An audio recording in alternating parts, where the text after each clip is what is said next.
Oi para todos e todas, tudo bom? Então a gente vai falar do tema chamado colorações especiais, que são essenciais para melhorar o nosso diagnóstico na histopatologia, tá bom? Vou transferir agora para vocês.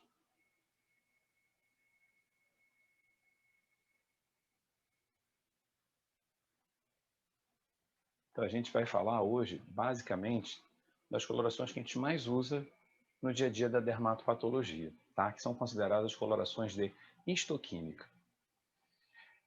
Basicamente, a gente passa no primeiro slide, né, sobre você discutir os alvos e as colorações. Então, normalmente, quando eu peço uma coloração especial, eu imagino que eu vou procurar algo, né, que é um alvo para mim.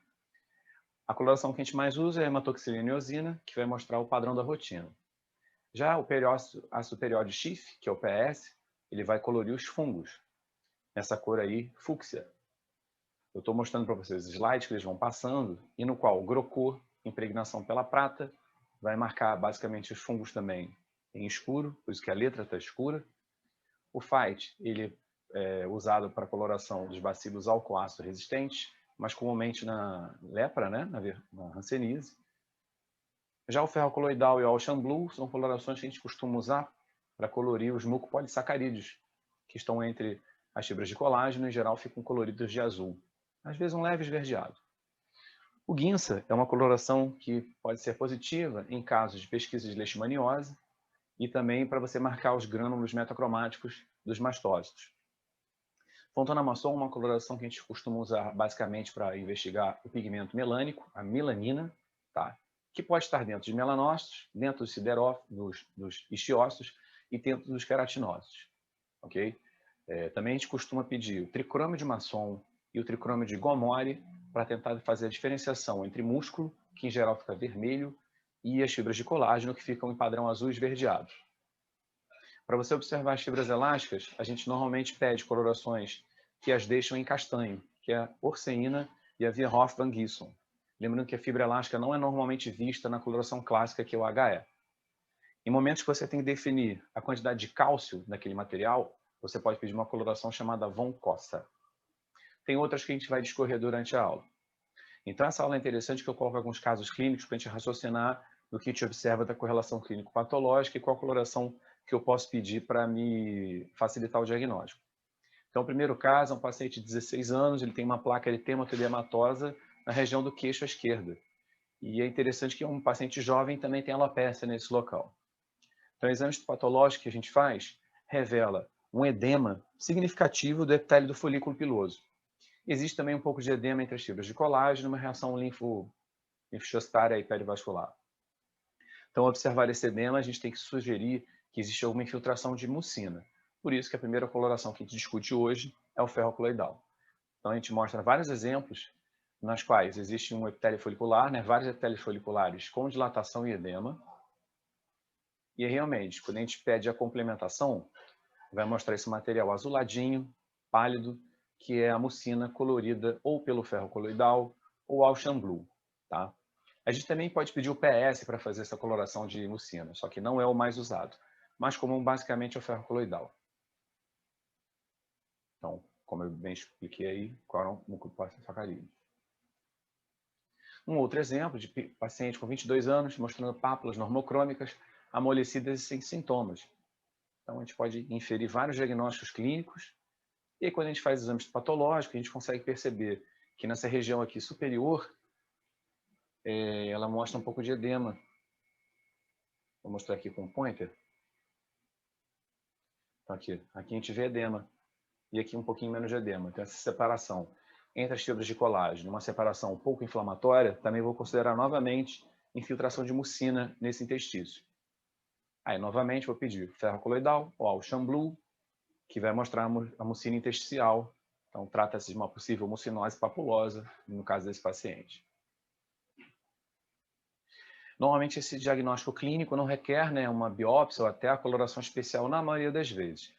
Então, você vê essas máculas acrômicas bem delimitadas, regiões de extremidades ou de traumas, principalmente em crianças ou em pessoas que passaram por algum período de estresse.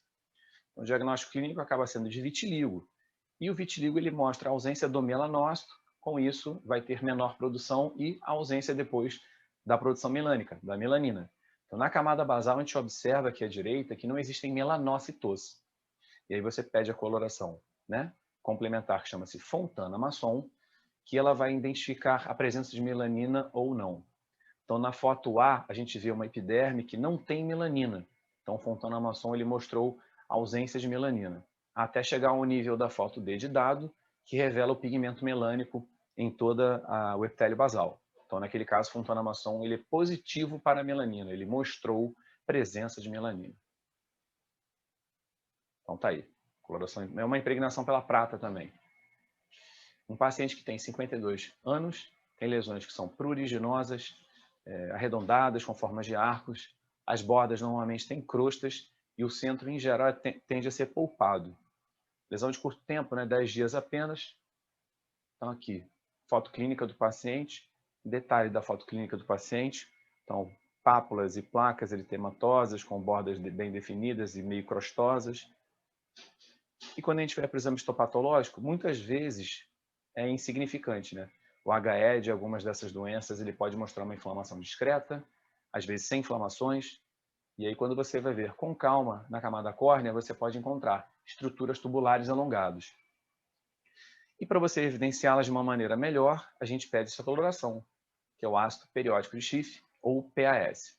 O PAS normalmente é positivo para fungos, e eles ficam sendo essa cor meio avermelhada, meio fúcsia. PS não vê só fungos, ele também pode definir bem a membrana basal e também pode definir bem o endotélio vascular. Tá? Então, aqui o detalhe de várias hifas entremeadas na camada córnea. Então, pedir um PS, porque o diagnóstico desse caso é uma dermatofitose, né? Provavelmente. Esse caso, a gente já mostra um paciente de 45 anos que há 3 anos tem pápulas monomórficas no braço esquerdo e um prurido discreto. A gente vê pápulas arredondadas, monomórficas, algumas eritematosas, outras levemente acinzentadas. Então, a gente primeiro faz uma histopatologia clássica pelo HE, que a gente vai revelar, então, hiperceratose, acantose muito discreta, uma discreta inflamação perivascular superficial, e na derme superior a gente vê esse agregado de um material anfofílico, mais para rosado, arredondado. Então, esse material aqui não é fibra elástica nem fibra colágena. Pode ter também um pouquinho de melanófilos, de permeio. Então, a deposição desse material globulado, arredondado, rosado, é fatalmente a proteína amiloide. Para comprovar a presença da proteína amiloide, a gente usa colorações clássicas, que são o vermelho do Congo. Então, o vermelho do Congo, na primeira impressão, ele fica meio alaranjado. Se nós usarmos a luz polarizada do microscópio, aí ele pode ficar esverdeado na refringência, tá? Então, uma clássica amiloidose maculosa barra papulosa. Nesse caso do paciente, é uma amiloidose papulosa. Então, vermelho do Congo, positivo, com esse material alaranjado nas papilas dérmicas. E a lembrança que eu falei, que realmente o amiloide, se a gente fizer a coloração e fizer a polarização do microscópio, ele vai ficar esverdeado. Percebam agora nessa imagem o esverdeamento da proteína amiloide. Outra coloração mais rara de nós usarmos é o cristal violeta, que também delimita a proteína amiloide na derme papilar, por exemplo, nessa amiloidose papulosa. Um paciente já imunossuprimido, tendo febre, hiporexia, e ele apresenta 3 pápulas ulcerocrostosas em cima de uma cicatriz. Então a gente acaba pensando também na possibilidade de sarcoidose, só que eu acho que é indispensável, né, o pensamento em doenças que possam diminuir, possam facilitar a infecção, então infecções bacterianas ou fúngicas. Quando a gente vê essa reação no HE, a gente vê um infiltrado inflamatório composto por macrófagos, alguns poucos linfócitos no centro do fragmento, neutrófilos também raros, e dentro do citoplasma dos histiócitos, várias estruturas arredondadas e pequenas, tá? Então, nesse caso, a gente tem uma doença que ela pode ser positiva no PS Grocô, porque é uma estrutura fúngica, é uma criptococose. E também pode ser positiva para ferro coloidal, porque na estrutura da cápsula do Cryptococcus há produção de mucina. E às vezes até produção de pigmento. Então, Fontana-Masson pode ser positivo num caso desse. Então, a gente vai usar uma coloração que, em geral, o Grocô, né, a impregnação pela prata, metenamina, deixa esse padrão esverdeado no fundo do colágeno e a estrutura que eu quero observar, que no caso são as paredes fúngicas, essa estrutura fica bastante enegrecida. Então aí nós temos um exemplo de crocô positivo para fungos. O mesmo caso, positivo no PAS, vocês veem que as estruturas fúngicas estão todas vermelho e fúcsia, então corroborando o diagnóstico de micose. Sempre eu lembro que a micologia, né, o estudo da cultura e o estudo do exame direto e a microcultura que vão dar realmente o diagnóstico de gênero e espécie. A gente sugere possível cripto, possível isto, possível paracoco, mas a gente precisa aguardar o crescimento na cultura. E esse paciente, então, uma mulher de 32 anos, que ela apresenta placas e pápulas no tronco há 4 meses, e aí a dica clínica já nos ajuda bastante, que é a hipostesia cutânea. Então, a biópsia pelo HE vai revelar um infiltrado inflamatório granulomatoso, em geral difuso, não acomete a epiderme, e aí esse infiltrado pode ter um padrão de xantomização, e aí nessa xantomização a gente vai pedir a complementação pelas colorações que vêm os bacilos álcool ácido resistente. A que eu mais gosto é o Fight Faraco, acho que aqui dá uma maior exatidão, né, desses bacilos. Então a gente vê aí esses bacilos todos vermelhinhos dentro do citoplasma dos macrófagos, dos isquiócitos. Tá? Podem ser usadas também a coloração de Wade e a coloração de Ziehl-Neelsen, só que acho que o Fight Faraco dá uma melhor definição. Eu costumo pedir, óbvio, se o laboratório tiver para nos oferecer. Então, comprovamos o diagnóstico de hanseníase, nesse caso hanseníase borderline ou borderline bichoviano. Um paciente que tem lesões múltiplas, eritematosas, brilhosas na face e nos membros. Ajuda se a gente sabe. Então, voltando aqui para esse caso, e a gente vai examinar esse exame histopatológico que nos revela isso, ó. Pápulas eritematosas, padrão angiomatoso. Então, a gente vê um padrão histopatológico que nos revela uma epiderme retificada. Essa epiderme, ela nos mostra também, a derme nos mostra proliferação de vasos sanguíneos, embebido no estroma frouxo e cheio de reação inflamatória. Então, a gente vai considerar hipóteses tipo granuloma piogênico, só que são lesões múltiplas no paciente imunossuprimido. Então, a gente tem que considerar a possibilidade também de uma infecção bacteriana. Então, a gente poderia considerar um diagnóstico chamado angiomatose bacilar, que normalmente é relacionado a uma infecção por uma Bartonella. E essa coloração, que chama Worting Stary, ela é positiva, né, para espiroquetas, para ricketsioses, nesse padrão todo granuloso preto. O fundo, em geral, fica amarelo, então a gente faz essa coloração, que é muito difícil de ter em laboratórios. Worting Stary, que pode ser usado, como eu falei, para positivar bactérias. Nesse caso, a gente apresenta um paciente com uma lesão no membro inferior, uma mácula eritemato purpúrica e que não tem sintomas específicos. O exame histopatológico clássico pelo HE, né, revela uma discreta acantose com espongiose, infiltrado inflamatório linfocitário, que às vezes até esboça um padrão liquenoide, podem ter siderófagos e extravasamento de hemácias. Então, pelo fato de ter extravasamento de hemácias, você vai ter a degradação do M e esse material férrico, né, pode ser deglutido pelo macrófago e vir um siderófago. Então, para comprovar que isso aí é pigmento da siderina, da hemosiderina, você faz essa coloração, chamada Pearls. E o Pearls, ele é positivo nesse padrão de azul turquesa.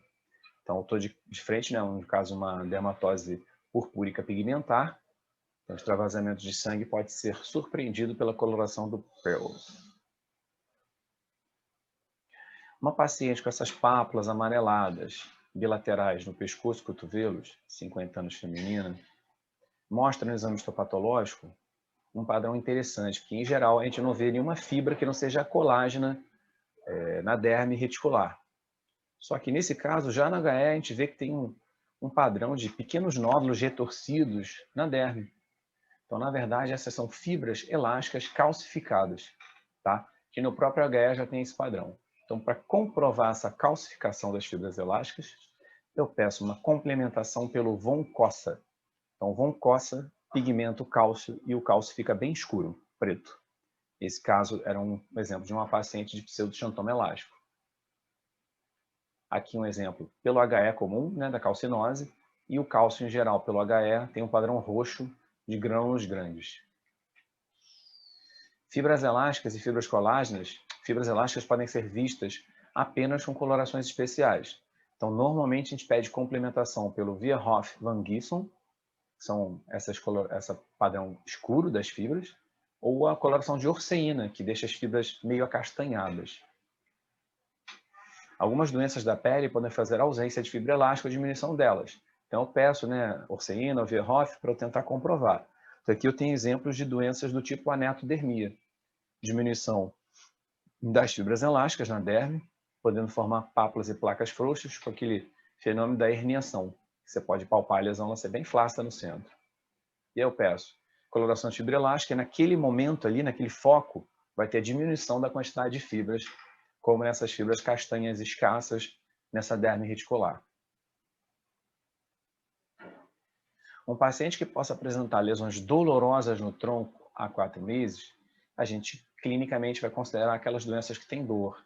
Então, leiomioma, espiroadenoma, neurilemoma, dermatofibroma, angiolipoma, tumor de abricossof, endometriose cutânea também podem provocar dores.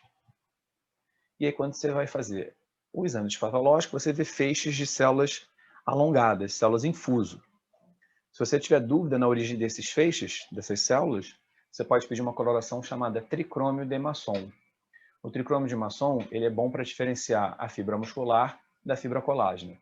O que for muscular mantém-se em vermelho, o que for colágeno, em geral, fica em azul esverdeado. Então a gente vê aqui a parte de cima, a parte da epiderme com córnea, derme com fibras colágenas e aqui a proliferação muscular avermelhada. Para eu tentar entender, né, são leiomioma, angioleiomioma. Então aqui são as dicas. Músculo em vermelho, colágeno em azul esverdeado. Esse exemplo mostra também, né? Nós temos uma lesão de pele chamada fibroma esclerótico ou colagenoma estoriforme. Então, uma proliferação de fibras colágenas que fica nesse padrão assim meio que estoriforme, né, em várias direções, e é basicamente só colágeno espessado. Então, se você pedir um tricrômio de Masson, vai ficar tudo verde. Se fosse muscular, ficaria vermelho. Esse tom azul, a verde piscina, né? Então, hoje a nossa aula se detinha ao estudo da histoquímica clássica.